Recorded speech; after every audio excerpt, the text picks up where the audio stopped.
we want to join, welcome, that is Mike Fincke, to the Public Affairs Console. Mike's no stranger not only to mission control here, but certainly up in space. He's flown 3 times, 2 of those quite long duration flights, and then the shorter flight, but he was on Space Shuttle Endeavour. We talked with Trent Martin just a few minutes ago, and Mike had just arrived. So welcome, Mike. It's good to have you here. Well, thanks, Kyle. It's always great to be here in Mission Control Center. Yeah. Well, Mike and I actually go back quite a bit, and we got to know each other pretty well in Moscow, not to date us, but we were there in 1998 for a long time. Yeah, we were getting the space station started to be built, and it's great to see it up there today, fully constructed. How does it feel? It's been, what, 14 years now? I don't even want to say 14, 15 years now, but can you imagine that 15 years later, you were helping with all of the processes that got us to this point, and now you've flown on the station 2 long flights and a shuttle flight, but you've been there 3 times. Oh, it's a great sense of accomplishment. I think the whole team should feel. I mean, it was a dream to have a space station, even watching the movie 2001 and everything. And, you know, here at NASA and working with our international partners, we have a great team, and we build it. It's amazing. Dreams to reality, Kyle. Yeah, no kidding. 381 days in space. That's well over a year of a continuous space flight, at least on those 3 flights. But obviously, we were talking to Trent about AMS, and one reason that you're here is to talk about this. The last flight of Endeavour, it was your only shuttle flight, as it turned out, but you were the last individual seat on a space shuttle, because STS-135, they were all veterans, so you were the last individual seat. But maybe you can describe that mission a little bit associated with AMS. I know the crew didn't actually do the installation other than robotically, but you did spacewalks, and you were out there and saw it installed on the station, just like some of the photos that we'll show while we're talking. Well, Kyle, as you know, we here at NASA, we're ready for everything. So in case we ran into troubles with the installation of Alpha Magnetic Spectrometer, AMS, we as a crew were ready. Whether we needed to do alternate robotic techniques or go out for EVAs, right. We needed to know AMS inside and out. And in order to do that, we had a chance to go to Geneva to watch it be built, where we got to meet Trent and his team, along with Professor Sam Ting and the scientist community. What a great group of people. Another international collaboration, like our beautiful International Space Station. Another successful group of showing what human beings can accomplish when we work together, and it was really fun working with them. We got to see the AMS when it was all in pieces. We got to see it when it got put together. We welcomed it. We were on the welcoming committee down in Florida when it arrived to Florida, and we saw how it was integrated into our space shuttle. Right. We have a little bit of video that I think we showed while we were talking to Trent a little while ago, but it's kind of fast moving, but it does show a little bit of the mission. Yeah, launching on a space shuttle was so much different than my previous Soyuz missions. You could really feel the rumble of the solid rocket boosters. You could really feel the G-forces build up. It's a great vehicle, the space shuttle. We popped right into the clouds and never stopped going till we reached orbit. It was pretty surprising how fast we got up there. 8.5 minutes to orbit. A day or 2 later, we docked to our beautiful International Space Station. You can see the AMS back there. We had another payload that we had removed the day before. So we were pretty good at robot arm operations. That's the PDRS, the shuttle robotic arm, and we took it out of the payload bay and handed it off to the station robotic arm. Right. Big handshake in space. Sam Ting, who the chief scientist PI for this, Nobel laureate, he said, this thing costs $1.5 billion. Please don't drop it. So we were very happy as a crew not to have dropped the AMS. It took all of us working together. We had Roberto Vittori and Drew Feustel working on the shuttle arm, along with Greg Shamatoff and Greg Johnson working with the station arm. And the robotic team here at Johnson Space Center did a great job. They had it all planned out, all the coordinated maneuvers, and it was a great feeling once we installed it onto the back of the truss aboard our space station. You can see how big the space station is. and how big the AMS is, but space station's so much bigger. Right. And it was plug and play. That's what I really liked about it. We put it in, the claw grabbed it, all the data and power connectors went right in, and it worked right the first time.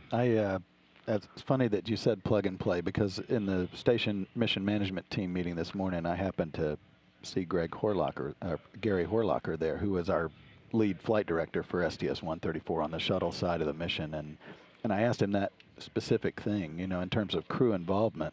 Obviously, all the robotics arm work had to be done, very intricate work by the crew, but then once it's plugged in, it was a laptop kind of interface, right, to get it activated and make sure the team on the ground could see the data and that type of thing. Yeah, we pushed a few buttons, and everything worked according to plan. It leads me to another question about, not even a question, maybe statement that you can elaborate on, and that is the teamwork between the team on the ground and the crew on board. It's very interactive, and it's evolved. It seems like every increment almost, it seems like it evolves, that the training and the work and talking with the flight controllers and all of that. And maybe you can talk about that, because you flew on Expedition 9 and then again, you know, years later, and then the shuttle flight, and compare those and the transition. Yeah, it's first and foremost, it's great working with the mission operations director, with the flight directors. You know, the penultimate or the ultimate flight director, you know, stereotype is the Gene Kranz, and, you know, failure's not an option. Right. And we still have that here, and there's some great principles by which the flight control team really works every day. So great to be here at the Mission Control Center.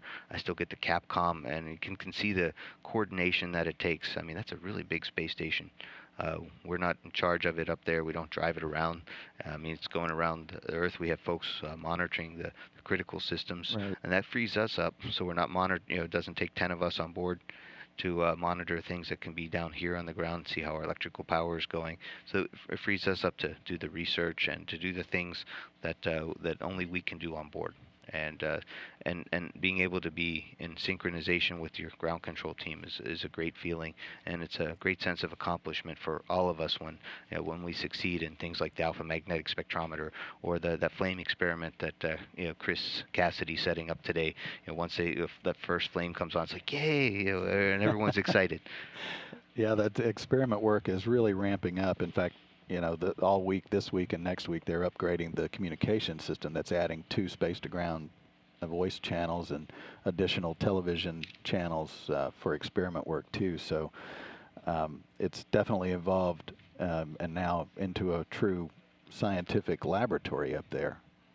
Yeah, it's on Expedition 18, we were working towards the goal that we could have 6 people aboard the space station, and now every time I see 6 people up there, I feel that sense, yay!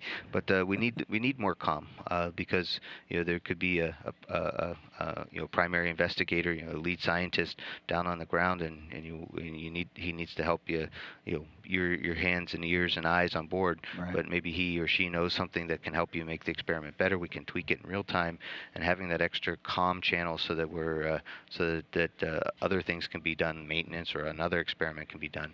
Those extra comm channels really are going to help out.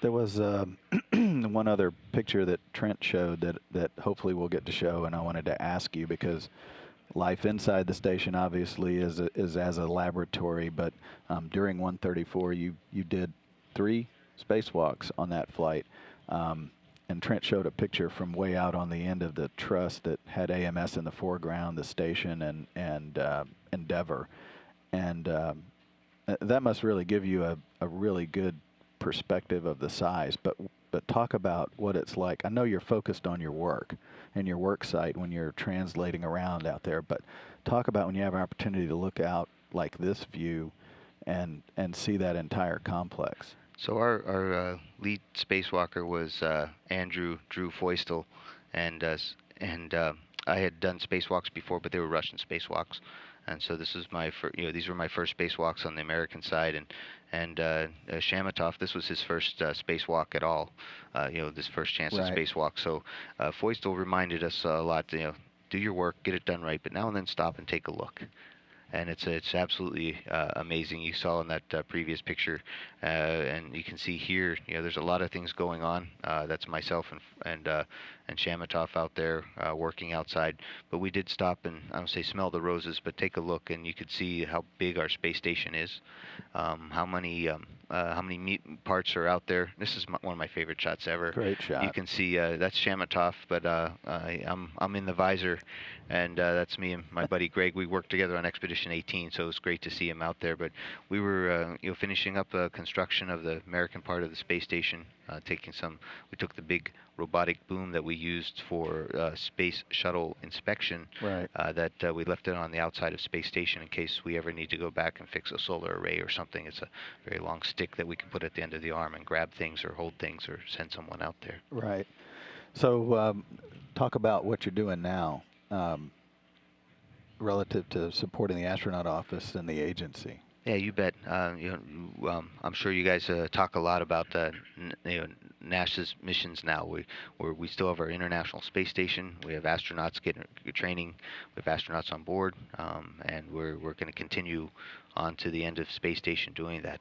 We go up and down right now only with Soyuzes, but our office is helping the new vehicles get ready that are going, whether starting out with cargo vehicles, like working with SpaceX and Orbital Sciences for our cargo missions, revamping and getting ready for the companies that are working with NASA to take Americans back in space on American space vehicles. That's really busy and exciting with new development and a lot of test flying coming up in the future, as well as getting ready and working with Orion and the SLS. I'm leaving here and getting ready to go do a cockpit evaluation of Orion and see which buttons to push and make sure it's efficient. So all of the experiences that our office as astronauts we've gained with the shuttle program and building the space station, we're doing our part on the team, with the NASA team, to get ready for our exciting future. Well, we really appreciate you taking time out to stop by and see us. It's really good to see you and see you over here too. Mike Fincke, astronaut, obviously 381 days in space, has a great perspective on life up there and also what's in store for us in the future. So thanks a lot for stopping by, Mike. Appreciate it. Thanks, Kyle. It's always good to be on NASA TV. I didn't ask him to do that. Thanks, Mike.